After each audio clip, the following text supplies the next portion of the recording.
Assalamualaikum warahmatullahi wabarakatuh. Nama saya Dita Diah Makfiroh, nomor presensi 7 dari kelas 12 MIPA 3. Di kesempatan kali ini saya akan menjelaskan materi tentang disintegrasi bangsa.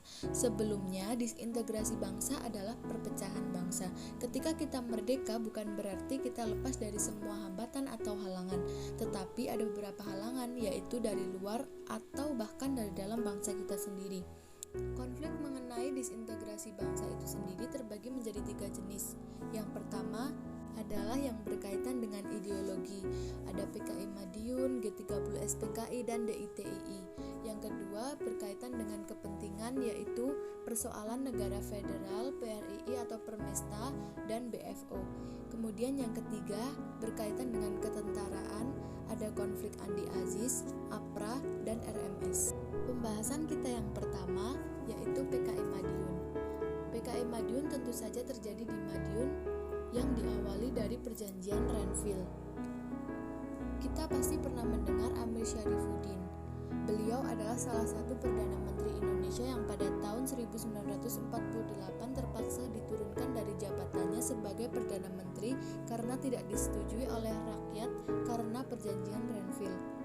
Amir Syarifuddin yang merasa dendam membentuk Front Demokrasi Rakyat, yaitu kesatuan dari beberapa partai berhaluan kiri atau komunis di Indonesia, diantaranya ada PKI, PSI, dan PB. Tidak hanya Amir Syarifuddin, ternyata Musso, seorang tokoh PKI yang lama menetap di Moskow, pulang ke Indonesia pada 11 Agustus 1948 dan dia langsung menyatakan diri bergabung dengan Front Demokrasi Rakyat pimpinan Amir Syarifuddin. Kemudian mereka bekerja sama mencapai tujuan masing-masing, dengan Amir bertujuan menurunkan kabinet Hatta, sedangkan Musso merencanakan membentuk negara sosialis Indonesia yang berpusat di Madiun. Musso akhirnya memproklamasikan berdirinya negara Soviet Indonesia dengan pusat di Madiun pada tanggal 18 September 1948. Ketika terjadi proklamasi tersebut, tentunya pemerintah Republik Indonesia berusaha menumpas pemberontakan di Madiun dengan cara mengirimkan pasukan tentara dan terjadi pertempuran di Madiun. Pada akhirnya Amir ditangkap dan Musso tertembak mati. Dan sisa pasukan PKI sebagian ditangkap, sebagian kabur ke Kediri. Di antara yang kabur ada DN Aidit dan MH Lukman yang nantinya akan berinisiatif dan memimpin pemberontakan pada G30 SPKI. Pembahasan kita selanjutnya adalah pemberontakan DITII atau Darul Islam Tentara Islam Indonesia. Pemberontakan ini terjadi di beberapa daerah di Indonesia, yaitu Jawa Tengah, Jawa Barat, Sulawesi Selatan, Kalimantan Selatan, dan Aceh. Pemberontakan paling utama di Jawa Barat. Pemberontakan ini diawali dari perjanjian Renville, di mana para TNI yang berada di dalam garis demarkas Infarmuk harus memindahkan pasukannya ke wilayah RI. Tetapi beberapa TNI yang ada di Jawa Barat, tepatnya adalah Laskar Hizbullah dan Sabilillah yang dipimpin oleh Kartosuwiryo, menolak pindah. Dan ketika di Jawa Barat terjadi kekosongan kekuasaan, Kartosuwiryo memproklamasikan berdirinya negara Islam Indonesia dengan didukung oleh Tentara Islam Indonesia sebagai tentaranya. Proklamasi itu dilaksanakan pada bulan Agustus 1948. Untuk menumpas pemberontakan DITII, pemerintah RI mengirimkan tentara divisi Siliwangi ke Jawa Barat dan divisi tersebut menggunakan taktik tagar betis untuk menyerang DITII. Operasi militernya sendiri dinamakan Operasi Baratayuda. Dengan menggunakan operasi tagar betis, akhirnya pemberontakan berhasil ditumpaskan dengan tertangkapnya dan tertembak matinya Kartosuwiryo di Tasikmalaya pada 1962. Kemudian kita akan membahas konflik yang berkaitan dengan kepentingan. Yang pertama, APRA, Angkatan Perang Ratu Adil. APRA sendiri adalah sebuah milisi bersenjata yang dibentuk oleh Kapten Raymond Westerling dengan pusatnya di Bandung pada 1949.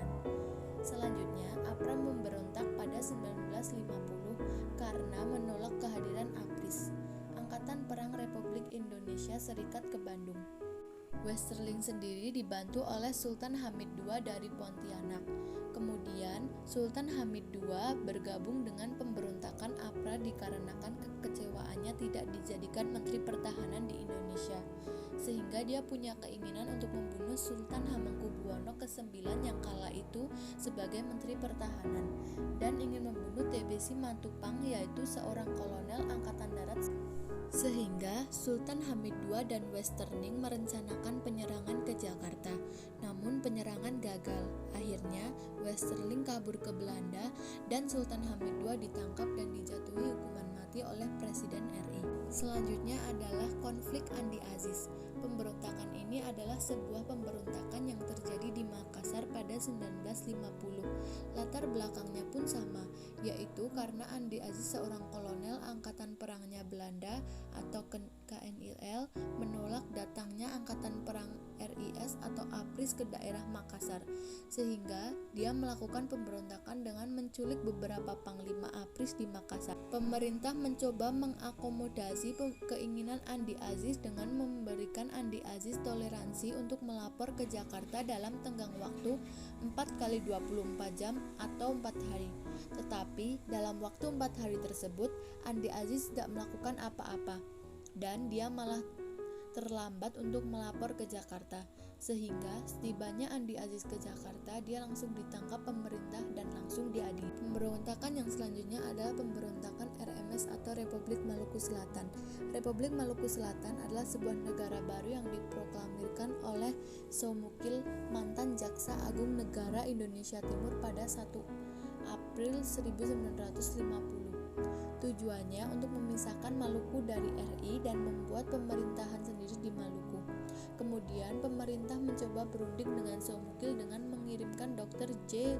Leimena ke Maluku, tetapi perundingan gagal sehingga pemerintah harus melalui jalan meter untuk menumpas pemberontakan. Dikirimkan Alex Kawilarang ke Maluku yang akhirnya pada 1963 Alex beserta pasukannya berhasil menangkap Soemukil di Pulau Seram dan dijatuhi hukum. Pembahasan kita yang terakhir adalah pemberontakan yang berkaitan dengan kenegaraan atau pemerintahan. Salah satu pemberontakan tersebut adalah konflik PRI atau Permesta. PRI atau Permesta adalah sebuah gerakan yang terjadi di Sulawesi dan Sumatera dikarenakan adanya ketidakpuasan dari tubuh Angkatan Darat mengenai kesejahteraan Angkatan Darat yang berada di Sumatera dan Sulawesi.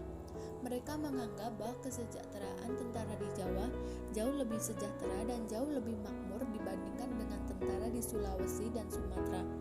Akhirnya, mereka mendirikan beberapa dewan-dewan sendiri yang bertugas merebut di daerahnya masing-masing.